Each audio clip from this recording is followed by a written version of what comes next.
کیا دیکھتا ہوں کہ ہر جگہ پر کیک رکھا ہوا ہے. میں پریشان. پچھلے سال یہ کیفیت نہیں تھی کیک کھانے کی.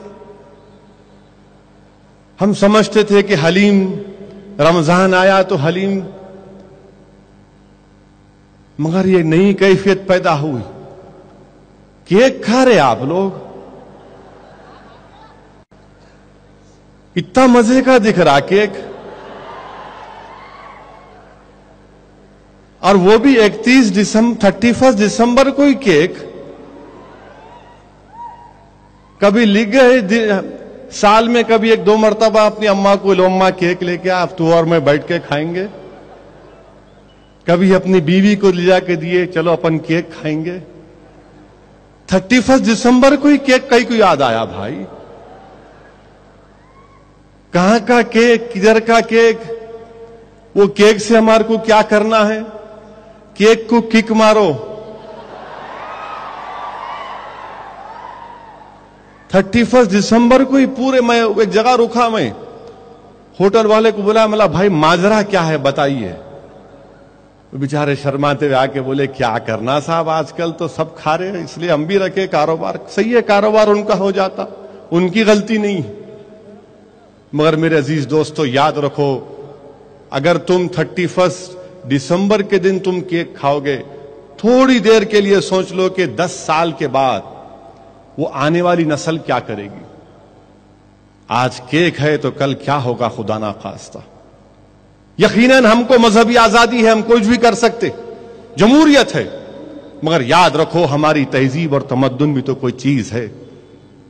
کیا تم کو اور مجھ کو اپنی اسلامی شناخت پر فخر نہیں ہونا چاہیے؟ کہ ہم کو فخر ہونا نہیں چاہیے کہ میں مسلمان ہوں اور یہ میری تہذیب ہے، یہ میرے تمدن کا حصہ؟ اگر جو قوم اپنی تہذیب اور تمدن اور اپنی اسلامی شناخت پر فخر نہیں کرے گی تو پھر تم کس پر فخر کرو گے مجھے بتاؤ. فخر کرو اپنی اسلامی شناخت پر، اپنے مذہبی شناخت پر، اپنی اسلامک آئیڈینٹی پر فخر کرو. اس کا ہرگز یہ مطلب نہیں ہے کہ ہم کسی اور مذہب کے خلاف ہیں، ہرگز نہیں ہے. مگر ہم کو اس بات کی اجازت ہے جمہوریت میں کہ ہم اپنی شناخت کو برقرار رکھیں، اپنی تہذیب اور تمدن کو بچا کے رکھیں.